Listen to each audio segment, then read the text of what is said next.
अरे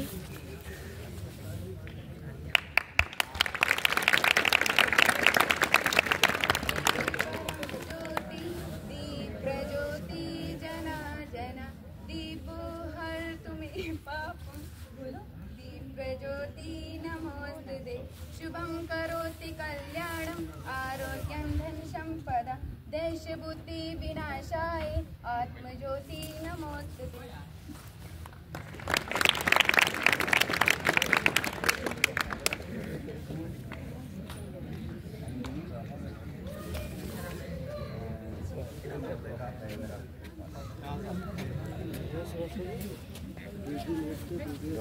चालू हो गया रह जाएगी हमारे में हम जूम कर लिया कर ठीक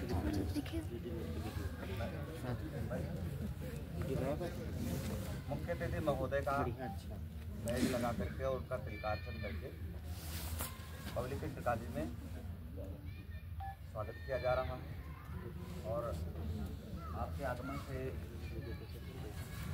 समस्त छात्र वर्ग और समस्त आवाज़ कैच कर रहा है, आवाज़ नहीं कैच कर रहा है, थोड़ा आगे बढ़ो, थोड़ा आगे बढ़ो।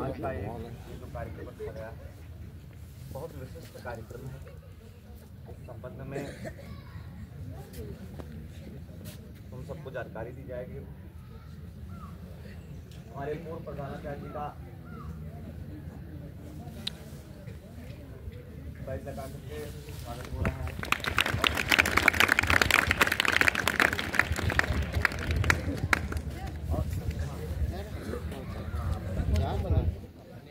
और अपने पब्लिक इंटर कॉलेज के प्रधानाचार्य जी के द्वारा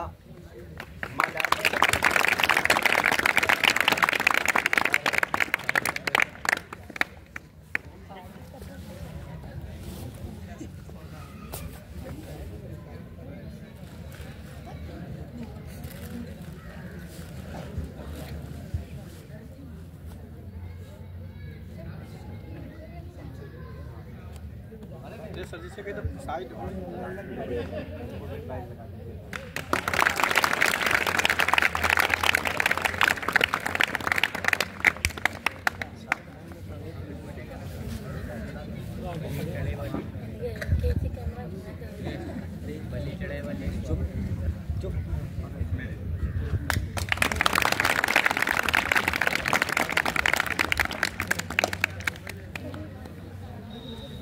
नहीं करना पड़ेगा कौन है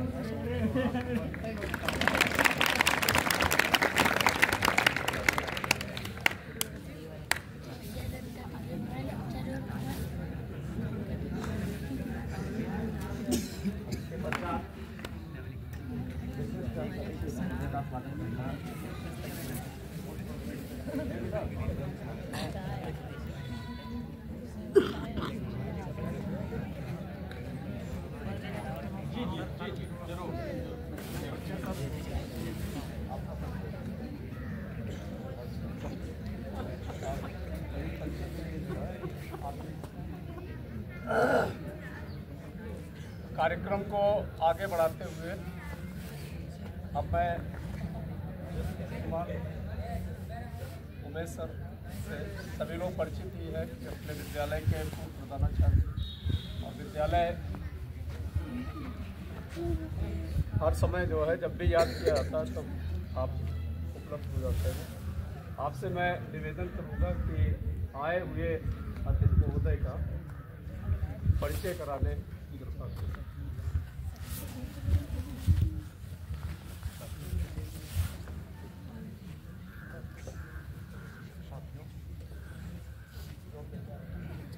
आज बड़े हर्ष का विषय है कि हमारे मध्य श्री रघुनाथ झा जी उपस्थित हैं।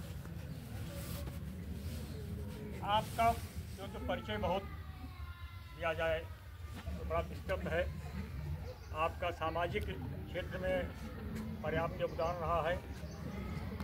चिकित्सा क्षेत्र से आप जो है जुड़े रहे हैं और सबसे बड़ी बात है अवकाश प्राप्त पहले से और अब तक आध्यात्म के क्षेत्र में आपने बहुत बड़ी उपलब्धियां हासिल की हैं और लोगों को हमेशा जागरूक किया है। वर्तमान में आप श्री महर्षि अरविंद योग संस्थान के जिला अध्यक्ष हैं और उनके बताए हुए आदर्शों पर चलते हुए लोगों को प्रेरित कर रहे हैं कि और लोग भी उस पर चले हैं। अच्छे संस्कार, अच्छी शिक्षा दीक्षा, अच्छे कार्य व्यक्ति को स्वयं को तो बहुत आगे तक ले जाते हैं, परिवार के लोगों को बहुत आगे तक ले जाते हैं। आपका एक पुत्र बहुत बड़ा आर्टिस्ट है, कला के क्षेत्र में उन्होंने बहुत बड़ी उपलब्धियां हासिल की हैं। आपके दूसरे पुत्र इसरो में वैज्ञानिक हैं, बहू भी इसरो में वैज्ञानिक है और उनको भी कई देशों से पुरस्कार मिल चुके हैं।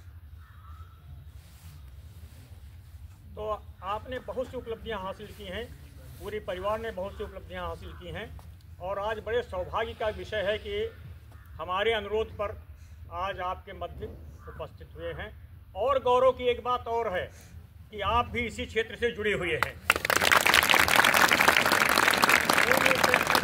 रहने वाले। आपकी भी प्रबल इच्छा थी कि अपने विद्यालय हम चलें एक दिन, और ये सौभाग्य आज हम लोगों को प्राप्त हो गया है। आपके विचार सुनिए, उन्हें ग्रहण कीजिए, जीवन में उतारिए, जो कि मुख्य रूप से शिक्षा से ही संबंधित है।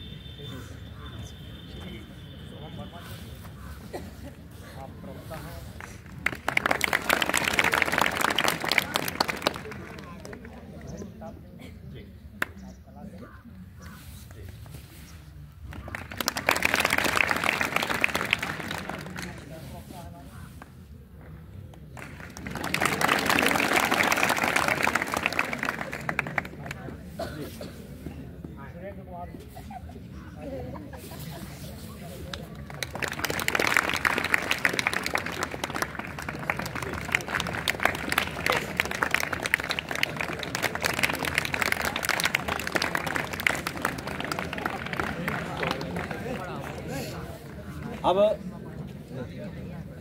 प्रीति और शिवानी कक्षा 10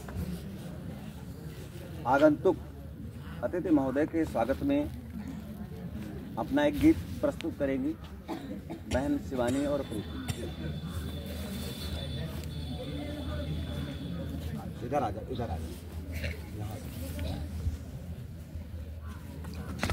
अरे स्वागत करते हैं हम सब आए हैं श्रीमान, स्वागत करते हैं हम सब आए हैं श्रीमान। बाल हृदय की कलियां लुटाती है मुस्कान, बाल हृदय की कलियां लुटाती है मुस्कान। श्रीमान जी जब से आप पधारे, धन्य हुए हैं भाग्य हमारे। आना ही तुम्हारा हुआ है छबिमान, आना ही तुम्हारा हुआ है छबिमान। बाल हृदय की कलियां लुटाती है मुस्कान, स्वागत करते हैं हम सब आए हैं श्रीमान। बाल हृदय की कलियां लुटाती है मुस्कान। जब से दया की दृष्टि बड़ी है, विद्यालय की शान बड़ी है। जब से दया की दृष्टि बड़ी है, विद्यालय की शान बड़ी है। हुआ है कोना कोना यहाँ का छबिमान, हुआ है कोना कोना यहाँ का छबिमान। बाल हृदय की कलियां लुटाती है मुस्कान, स्वागत करते हैं हम सब आए हैं श्रीमान। बाल हृदय की कलियां लुटाती है मुस्कान। जय हिंद, जय भारत।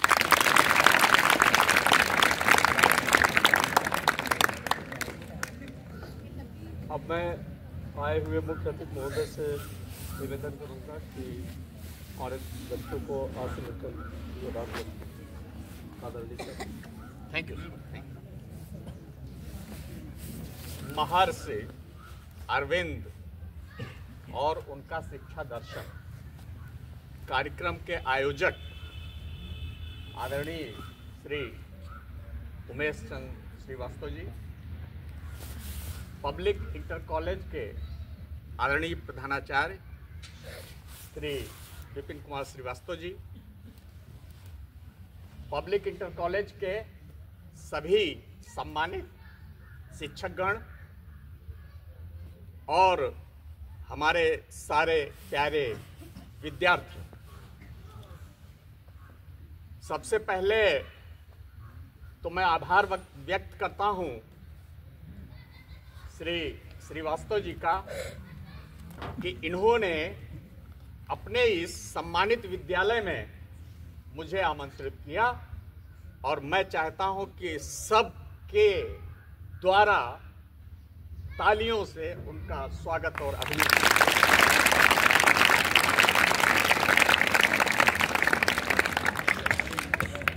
आज मुझे बेहद खुशी हो रही है कि मैं अपने क्षेत्र के बहुत ही प्रतिष्ठित विद्यालय में आपको संबोधित करने जा रहा हूं। मेरी ये बहुत दिनों से इच्छा थी कि जिस विद्यालय ने हमारे इस क्षेत्र को शिक्षा के क्षेत्र में अप्रतिम योगदान दिया है, मैं वहां जाऊं और उसे प्रणाम करूं। मेरे दो घनिष्ठ जो रिलेटिव्स थे, उन्होंने इस विद्यालय में काफी कंट्रीब्यूट किया था, श्री तीर्थराज मिश्र जी और श्री कमलाकांत मिश्र। वो यहाँ रहे थे और उन्होंने यहाँ काफी समय तक इस विद्यालय को कंट्रीब्यूट किया था। तो एक वो भी मेरी भावना थी कि मैं उस विद्यालय में जाऊं और देखूं कि वो कौन सा विद्यालय है जहां हमारे घनिष्ठ जनों ने काफी समय तक अपनी सेवाएं दी। क्योंकि मैं भी इसी मिट्टी की संतान हूं, तो मेरा इस विद्यालय से एक इमोशनल कनेक्ट भी है, भावनात्मक लगाव भी है। तो होता क्या है, जब कहीं किसी भी चीज की कोई क्रिया होनी होती है तो पहले वो कल्पना में आता है कि हम ये सोचते हैं कि वहां जाएं और कुछ कहें, कुछ करें। तो मेरे भी दिमाग में ये चीज आई थी कि मैं एक दिन अवश्य वहां का अपना कोई कार्यक्रम बनाऊंगा और वहां जा करके अपने विचार सबके साथ साझा करूंगा। इधर चूंकि मैं कई विद्यालयों में निरंतर जा रहा था और वहां मैं श्री अरविंद पर अपने विचार रख रहा था, तो जो मुझे रिस्पांस मिला तो मुझे ये लगा कि हमें अपने क्षेत्र के विद्यालयों में भी जाना चाहिए और वहां महर्षि अरविंद के बारे में लोगों को अपने विचारों से लाभान्वित करना चाहिए। तो ये कुछ भूमिका है जिसके तहत मैं आपके विद्यालय में आया। सबसे पहले मैं अपने मूल विषय वस्तु को स्पर्श करूं इससे पहले, क्योंकि आज वो मुहूर्त है जबकि नव वर्ष का आरंभ हो रहा है, भले क्रिश्चियन कैलेंडर का हो, ग्रेगोरियन कैलेंडर का हो, लेकिन है चूंकि उसका एक इंटरनेशनल रिकॉग्निशन है, तो मैं आप सभी को नव वर्ष की बहुत बहुत मंगल कामनाएं देता हूं।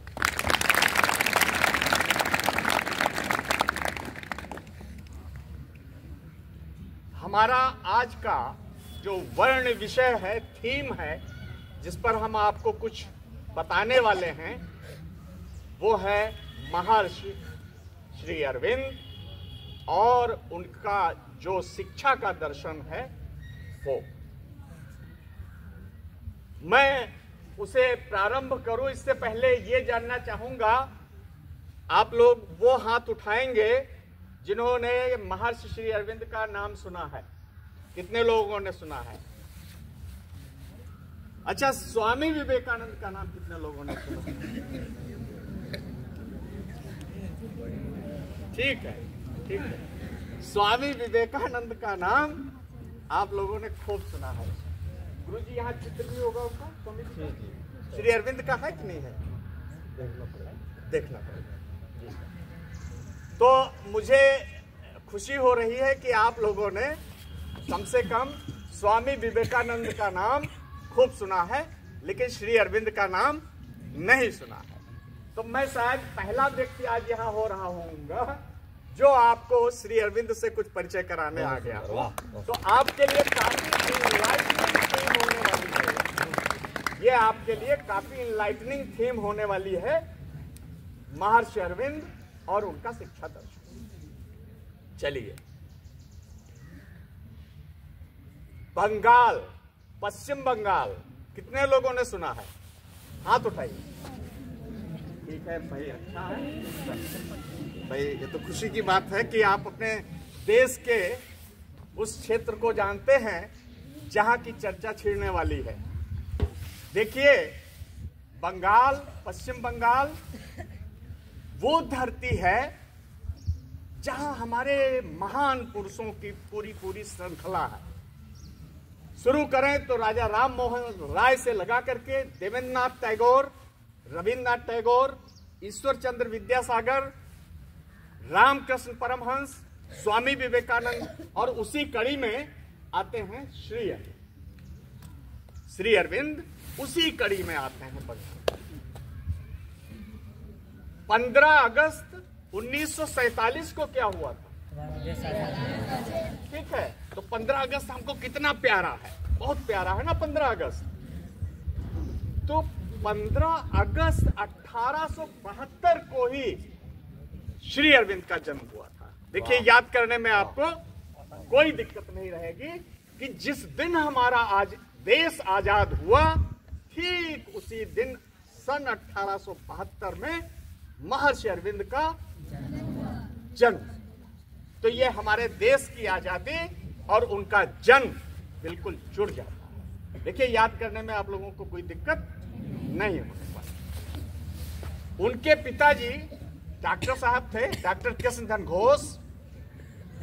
उनकी माता स्वर्ण लता देवी जी। और शुरू में वो दार्जिलिंग में के सेंट लैरेटो स्कूल में पढ़ने के लिए, बोर्डिंग स्कूल था, वहां गए। और 7 वर्ष की उम्र में ही उनके पिता ने उनको इंग्लैंड भेज दिया पढ़ने के लिए। तो 7 वर्ष 72 से अगर हम जोड़ दें तो कितने हो जाते हैं? जोड़िए जरा, 7 को 72 में जोड़ दीजिए तो 1879 में वो इंग्लैंड चले जाते। ठीक है, और वहां आप लोगों ने 2 बड़ी यूनिवर्सिटीज के नाम सुन रखे होंगे, एक ऑक्सफोर्ड और एक कैम्ब्रिज। ये बहुत पुरानी यूनिवर्सिटीज हैं और ये पूरे वैश्विक शिक्षा के महान केंद्र रहे हैं इंग्लैंड में। तो उनकी कितने लोगों ने ऑक्सफोर्ड और कैम्ब्रिज सुन रखा है? जरा बताएं हमें। यहाँ किसी ने सुन रखा है? ऑक्सफोर्ड कहाँ है, कैम्ब्रिज कहाँ है? अच्छा, ठीक है, तो ये इंग्लैंड में। ठीक है, और उनकी जो शिक्षा दीक्षा हुई थी श्री अरविंद की, वो कैम्ब्रिज यूनिवर्सिटी का एक कॉलेज था, जिसे यहाँ लखनऊ यूनिवर्सिटी है, कानपुर यूनिवर्सिटी है, आगरा। तो इनके बहुत सारे कॉलेजेस होते हैं। तो इसी तरीके से वहाँ जो कैम्ब्रिज यूनिवर्सिटी थी, उसका एक कॉलेज था किंग्स कॉलेज। किंग्स कॉलेज से वो एजुकेटेड। उनके पिता उनको ICS, जैसे आज IAS जानते हैं ना आप लोग, IAS। उस समय जब हम लोग, ये ब्रिटिश इंडिया हुआ करता था, तब ICS लोग होते थे IAS की तरह, जिसका फुल फॉर्म होता था इंडियन सिविल सर्विस, या उसको इंपीरियल सिविल सर्विस भी कहते थे। तो वो ICS का उन्होंने एग्जाम दिया, वो क्वालिफाई हो गए। लेकिन उनको लगा कि अगर हम ICS बनते हैं तो हमें इसी ब्रिटेन की स्लेवरी, इसी ब्रिटेन की गुलामी करनी होगी। तो घुड़सवारी की उसमें एक परीक्षा थी, उसको उन्होंने नहीं दिया। और उसके बाद ये सन था 1893, 14 साल तक वो रहे थे इंग्लैंड में, और उसके बाद वो भारत लौट आए श्री अरविंद। ठीक है, यहां तक आप लोग समझ गए? नहीं समझे? अच्छा लग रहा ना आपको? तो 1893 में जब स्वामी विवेकानंद अमेरिका जाते हैं तो श्री अरविंद इंग्लैंड से भारत आ जाते हैं। ठीक है, समझ गए आप? और इसके बाद वो बड़ौदा में जो उस समय सयाजी गायकवाड़ तृतीय राजा थे, उनके यहाँ वो कुछ समय के लिए सर्विस करने लगते हैं। और फिर वहाँ का जो कॉलेज था, बड़ौदा कॉलेज, उसमें वो फ्रेंच भाषा के और अंग्रेजी भाषा के प्रोफेसर हो जाते हैं। ठीक है, ठीक है, अच्छा लग रहा है? नहीं अच्छा लग रहा? ये नई सूचना है, बिल्कुल नई सूचना मैं आपको दे रहा हूं, जो आज तक आपने सुना ही नहीं होगा। और उसके बाद 1905 में लॉर्ड कर्जन ने उस बंगाल की जो मैंने बात की थी उसको वो तोड़ देता है और श्री अरविंद बड़ौदा से बंगाल पहुंच जाते हैं। ठीक है, और वहां वो एक वंदे मातरम पेपर था, अखबार, जिसमें सारे राष्ट्रवाद के लेख छपते थे, उसके वो संपादक थे। ठीक है, और उस समय एक ऐसी घटना होती है कि एक थे डगलस किंग्सफोर्ड। डगलस, जरा नाम आप लोग कहिए, डगलस किंग्सफोर्ड। वो एक ऐसे ब्रिटिश जज थे जो हमारे भारतीयों को बिना किसी अपराध के सजा दिया करते थे। तो उस पे उनका एक जा रहा था, अपना एक कैरियर जा रहा था, एक रथ सा, उसमें वो जा रहे थे। तो हमारे यहाँ के दो राष्ट्रवादियों ने, जिनका नाम था प्रफुल्ल चाकी और खुदीराम बोस, तो ये अनुशीलन समिति थी एक पश्चिम बंगाल में, इसके ये लोग नेता थे। और उन्होंने कहा ऐसा जज, ब्रिटिश जज, जो हमारे निरपराध लोगों को सजाएं सुनाता है, तो इसको क्यों ना हम मार डालें। तो उनके चलते हुए रथ पे हमारे खुदीराम बोस ने मुजफ्फरपुर में बम डाल दिया। लेकिन उसमें वो नहीं बैठे थे, डगलस किंग्सफोर्ड, वो बच गए और दो निरपराध जो है हमारे ब्रिटिश के नागरिक को उसमें मारे गए। तो वो अलीपुर बम केस था, ये उसमें फंस गए और इनको 1 साल की सजा हो गई। श्री अरविंद घोष को 1 साल की उस केस में सजा हो गई। लेकिन जब अलीपुर जेल जो कलकत्ता में है, वहां पश्चिम बंगाल में है, उसमें वो सजा काट रहे थे, तब उनको भगवान श्री कृष्ण का साक्षात्कार हुआ और भगवान ने उनसे कुछ कहा कि ऐसा है, अब ये देश तो आजाद हो जाएगा और तुम्हें ये भारत तो आजाद हो जाएगा कुछ समय पश्चात, और तुम्हें अब ये जो पूरी मानवता है, हम सारे लोग, ये जो अज्ञान की दास्तां में, जैसे हम सारे लोग, क्या आप यहाँ क्या करने आए हो? अपना अज्ञान मिटाने आए है कि नहीं? यहाँ आप जो चीजें नहीं जानते हैं उसको सीखते हैं। ठीक है, जो चीजें अभी तक आपने नहीं जानी पढ़ी हैं उसको यहाँ पढ़ते हैं। ठीक इसी तरीके से उन्होंने कहा है पूरी की पूरी मानवता एक ऐसे अज्ञान में है जो अपने को नहीं जानती और बंधन में है। तो उसे मुक्त करने के लिए उन्होंने फिर ब्रिटिश इंडिया छोड़ दिया। और उस समय हमारा जो पांडिचेरी, कितने लोगों ने सुना है पांडिचेरी सुना है? नहीं, पांडिचेरी भारत में है, इंग्लैंड में है, भारत में है। तो उस समय वो फ्रांसीसियों के अंडर में था। हम लोग किसी समय ब्रिटेन के ही गुलाम नहीं थे, हम पुर्तगाल के भी गुलाम थे, हम फ्रांसीसियों के भी गुलाम थे। तो जो पांडिचेरी हमारा राज्य था वो उस समय फ्रांसीसियों के कब्जे में था। तो वो फिर एक महान साधना के लिए पश्चिम बंगाल से, और वो चले जाते हैं पांडिचेरी, और पांडिचेरी वो पहुंचते हैं 1910 में, और 1910 से लगा करके 1950 तक वो वहीं पांडिचेरी में रहते हैं और मैं पांडिचेरी रहा हूं खुद भी। तो वो बे ऑफ बंगाल का किनारा है, बंगाल की खाड़ी वहां है, उसके किनारे पांडिचेरी है। वहां उन्होंने एक अपना बहुत बड़ा आश्रम बनाया, साधना की 1950 तक, और पूरी मानवता के लिए उन्होंने बहुत सारा आध्यात्मिक साहित्य वहां रचा है, जो कि उनकी पत्रिका आर्य में प्रकाशित हुआ। किस पत्रिका में प्रकाशित हुआ?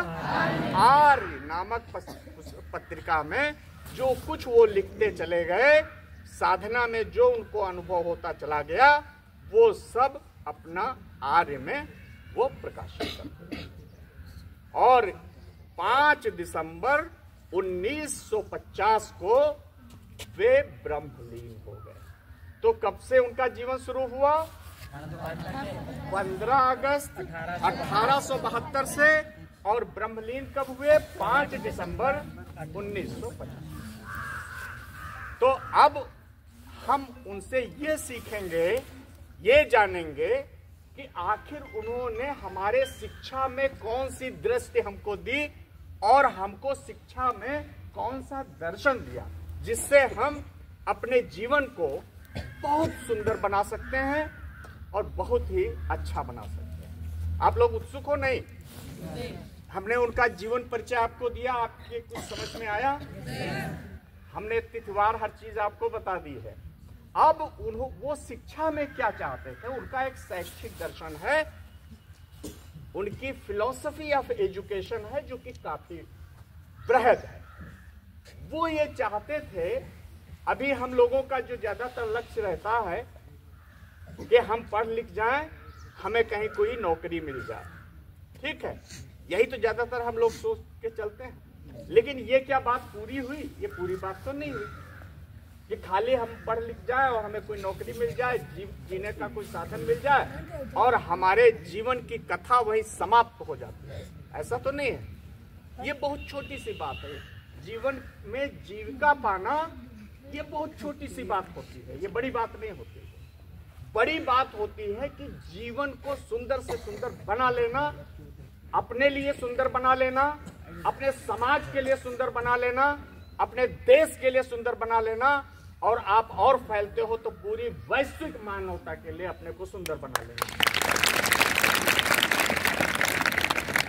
शिक्षा आपको यह देने आती है कि आप अपनी जीविका का तो प्रबंध करेंगे ही, अपने परिवार को तो संभालेंगे ही आप, लेकिन क्या हमारा दायित्व तो यही खत्म होता है? हमारा दायित्व यहाँ नहीं खत्म होता।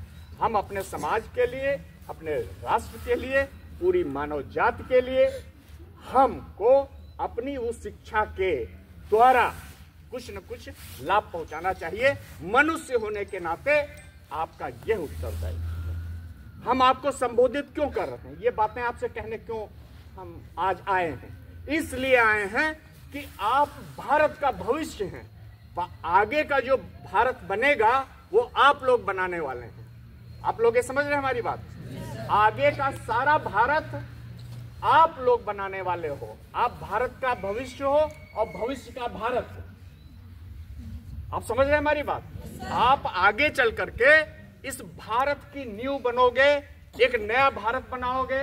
हम जैसा भारत बना पाए हैं उसको आप और आगे ले जाओगे, चाहे शिक्षा का क्षेत्र हो, विज्ञान का क्षेत्र हो, कृषि का क्षेत्र हो, कोई क्षेत्र हो।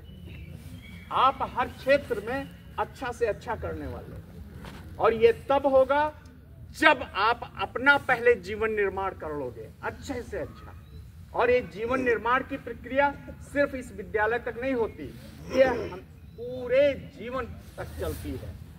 हम पढ़ते हैं तब भी जीवन निर्माण करते हैं, जब नौकरी करते हैं तब भी जीवन निर्माण करते हैं, और जब नौकरी से निवृत्त होते हैं तब भी जीवन निर्माण करते हैं। हम लोग देखिए, हमारे श्रीवास्तव जी, हम सारे लोग सेवानिवृत्त हो चुके हैं, लेकिन अब भी हम अपने जीवन का निर्माण कर रहे हैं, नई चीजें सीख रहे हैं, और जो हमने सीखा है वो लोगों को सिखा रहे हैं। हमने अपना बड़ा दायित्व बना लिया ना।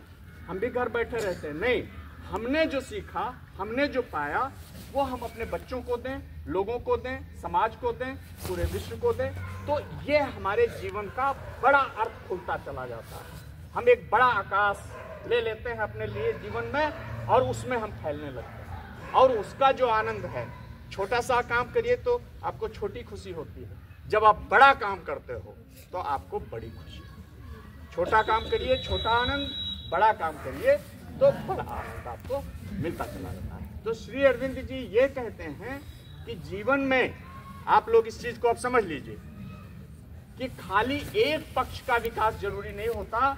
उनका कंसेप्ट है इंटीग्रल एजुकेशन। इंटीग्रल एजुकेशन का मतलब होता है मानव चेतना का संपूर्ण विकास। आप एक शरीर भी हैं, आप एक मन भी हैं, आप एक बुद्धि भी हैं और आप एक इस सबसे परे एक आत्मा भी हैं।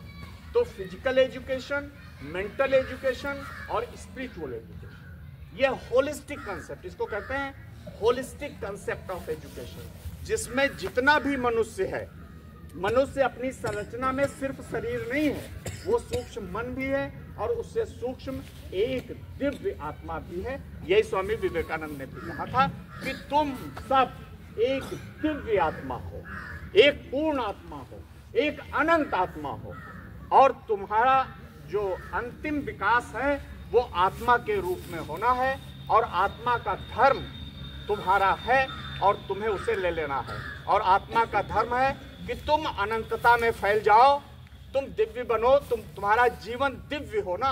हम छोटी छोटी चीज़ों में अपने को खर्च कर देते हैं और जो बड़ी चीज़ें हैं वो हमारे हिस्से से हट जाती हैं। तो ऐसा नहीं है। आप अपने जीवन को शिक्षा के द्वारा प्रकाशित करके, आलोकित करके, उसको दिव्य बना करके अपने लिए, अपने समाज के लिए और अपने देश के लिए और पूरी मानवता के लिए उस शिक्षा का उपयोग करो। उसका इतना अर्थ निकालो, उसको छोटे अर्थों में बे न कर दो, उसको धीरे धीरे धीरे धीरे करके छोटी छोटी चीज़ों से आप शुरू करिए और फिर बड़ी चीज़ों तक आप पहुंच जाइए।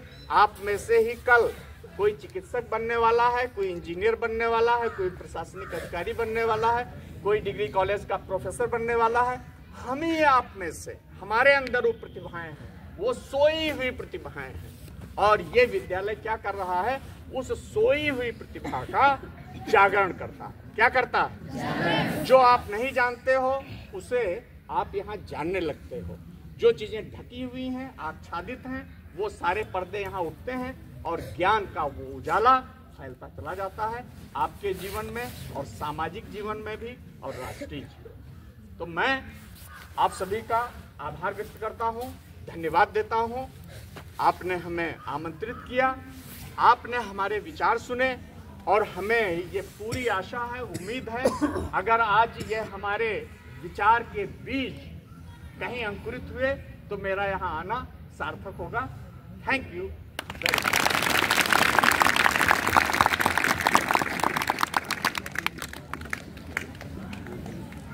अब मैं आदरणीय श्रीवास्तव सर से आग्रह करूंगा कि आशीर्वचन के रूप में 2 शब्द वो भी हम सभी को प्रदान।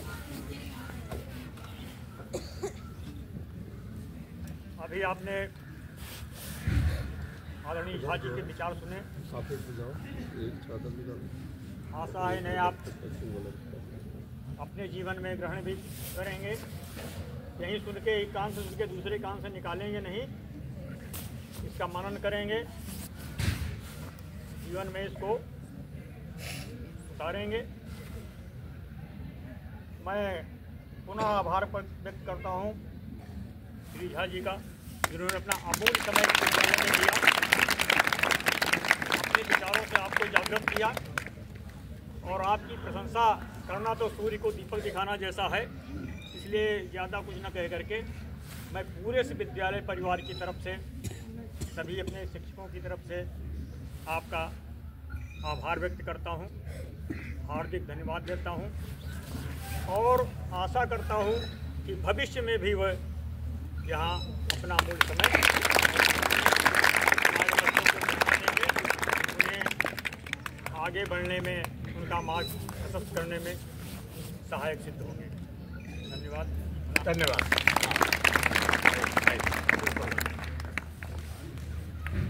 मैं आए मुख्य अतिथि महोदय का बहुत ही दिल से आभार व्यक्त करता हूँ तथा जो महर्षि अरविंद जी के जीवन के बारे में आप लोगों को ज्ञान दिया, सभी लोग समझ गए होंगे, उनके जीवन से परिचित हो गए होंगे। जब हाथ उठवाए गए थे तो 2-3 लोगों ने उठाया था जो है, लेकिन काफ़ी अच्छी तरीके से सर ने समझाया आप सभी को। और वर्तमान समय में शिक्षा जो केवल भौतिक सुख साधन की प्राप्ति का साधन बन गई है, ऐसे में महर्षि अरविंद जी के दर्शन की बहुत ही आवश्यकता है। बताया सर ने कि जो आध्यात्मिक जीवन से भी आपको जोड़ दे। तो मैं आपको यकीन दिलाता हूँ कि सभी बच्चे अपने जीवन में महर्षि अरविंद जी के विचारों को फॉलो करेंगे जी। और आपका बहुत बहुत आभार।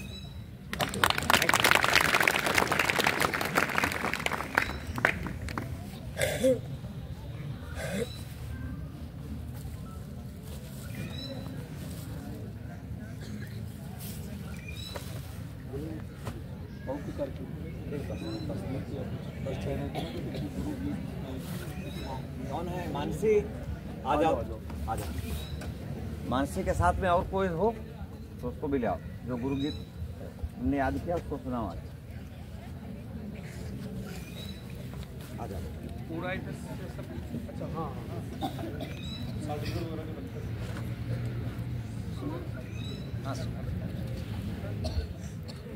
गुरुवर हैं बड़े महान, जो देते विद्यादान, कर सब उनका सम्मान। गुरु तो ज्ञान के सागर हैं, गुरु तो ज्ञान के सागर हैं।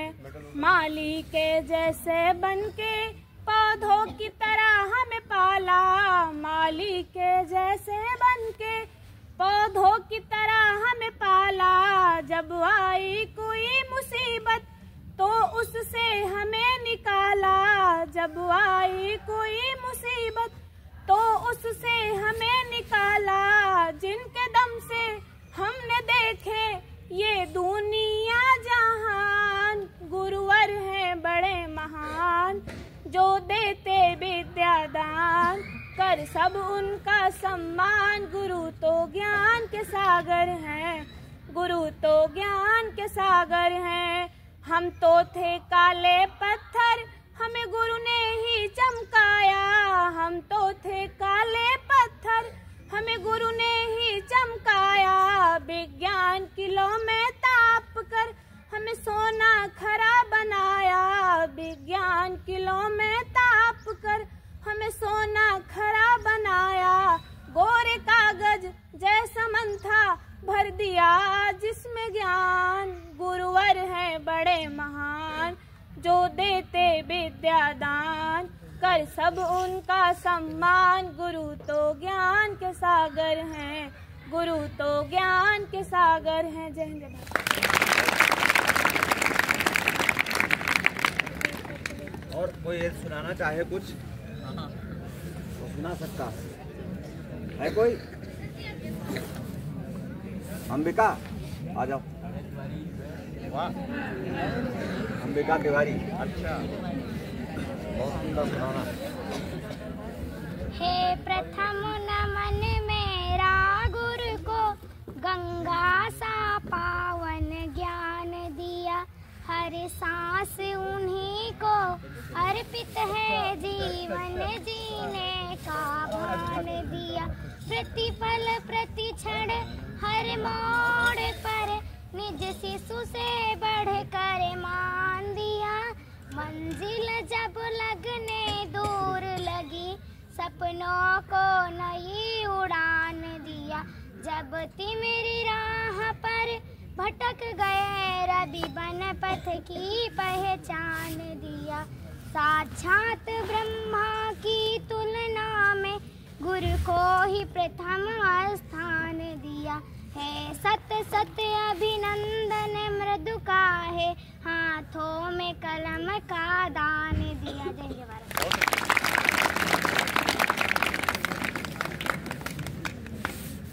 मैं सर को अवगत कराना चाहूँगा कि हमारे विद्यालय के छात्र छात्राएं समय समय पे जो जिले स्तर पे या स्थानीय स्तर पे प्रतियोगिताएं होती हैं और विद्यालय में भी जो प्रतियोगिताएं होती हैं उनमें प्रतिभाग करते रहते हैं और उन्हीं प्रतियोगिताओं में कुछ छात्रों ने मेडल और सर्टिफिकेट हासिल किए हैं। वो मैं आज आपके समझ बंटवाना चाहता हूँ। इससे पहले हम सभी के सुपरिचित आदरणीय पंडित जी जो है आ चुके हैं। आपका भी बहुत बहुत स्वागत है। आइए इधर आइए।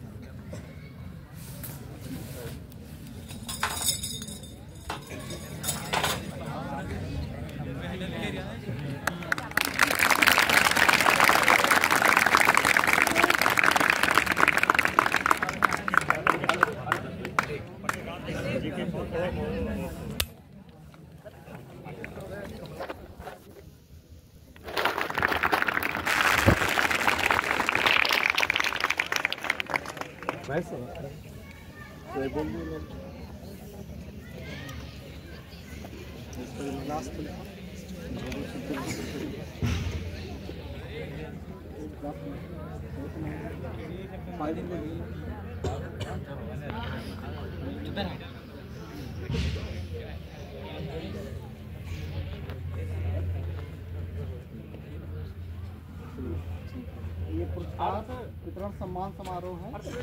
अखिल भारतीय विद्यार्थी परिषद से प्रियंका देवी मेवालाल आ जाएं। प्रियंका देवी मेवालाल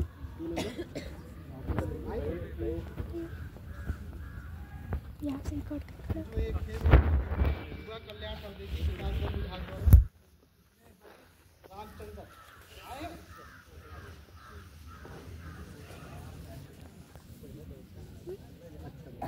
जैकेट है। अच्छा